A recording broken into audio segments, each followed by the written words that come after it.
I've been watching my next guest post ideas for a long time, and I got to be honest, very, very impressive. I like his approach, so I want to bring in Blue Chip Daily Chief Technical Strategist, also founder Larry Tentarelli. Larry, welcome to the show. Charles, thank you. All right, been watching your work for a long time. I know you like CrowdStrike, and in your note you talk about MACD, right? And you also talk about relative strength to RSI. Yes. So the audience, I try to help the audience and teach them in a way like, where they can learn each show. Let's just talk about MACD because a lot of folks on the street use this as an indicator. What's so impressive about this right now? So MACD is one of my favorite indicators, and the reason is it indicates price momentum. So in a situation with the CrowdStrike chart, what you'll see is that the MACD is rising. So it's starting to turn up here. Correct. Okay. So the MACD is rising. The black line is over the top of the red line. So that's a bullish trend signal. So what that indicates is that the weekly trend momentum is very strong and rising. So that's a positive, that's a plus side. Okay, Correct. Relative strength, Yes. Same kind of thing, it's turning higher. Correct. So same thing, rising momentum, improving trend strength.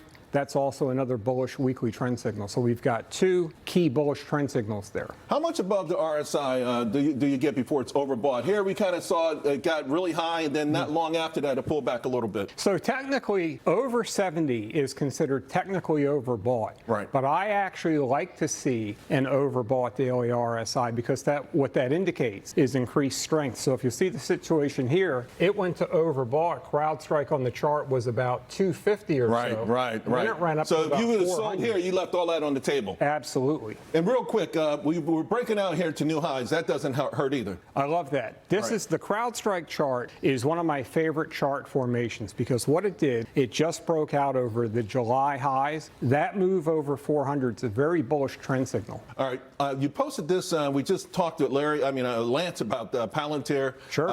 Had the gap opening. Spotify had the gap opening. Now, I asked my subscribers to take profits. We were long both of these, but different. This is more conservative audience for me. Right. In the service, so we took profits there. Okay. It's already up more, and we're holding Spotify. You would hold both of them. These big gap openings for you are really strong, right? Right. So I've got positions in both of these stocks. And what I'll do in a situation like this is once they gap up like that, I think it makes sense to book some profits, maybe 10%, 20% of the position, because I always want to lock in some gains on a big move. Are you in the camp that eventually gaps get filled, though? I'm not. Okay. So I know that that's a theory, Right. but I'm not in that camp. Let me ask you about Roblox, because you also posted this one. I was looking at it close because of the same reasons, right? I mean, this is looking juicy. Yeah. Today it got hammered pretty good. Sure. Would you be a buyer on the news today? I'm not sure where it is, but at one point it was down like $15. So maybe back down toward the 200-day moving average. Yeah, so I would not be a buyer on the pullback. It did pull back today to about $60. Okay. It held that level. That's a key support level. If you look here on the chart, 60 is the key support level. I am 60 not is held. correct. I'm not a big fan of buying into those big pullbacks. So what I would do in a situation like this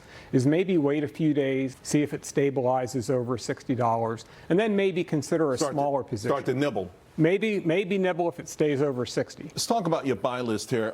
Sure. We talk a lot on this show about Meta and Palantir, so let's not do that. Okay. We've got less than a minute to go, but Goldman Sachs and Costco, what do they have in common with the other two? The big thing they have in common is they're both making new all-time highs. So what I'm seeing is breakouts across the board. We got new highs. Correct. One of the most bullish trend signals there is a new all-time price high. Goldman, new highs today. Costco, new highs today. Very bullish breakouts. Larry, I love this stuff. I'm glad you came on, and I love your work. You're fantastic. Hope Charles, you come back. Thank you so much. I appreciate it. Thanks a lot. See you soon. Thank you.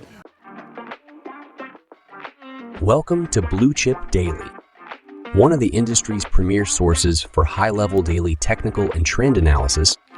Blue Chip Daily is ideal for both investors and traders of all time frames who want to be on the right side of major market moves and trends.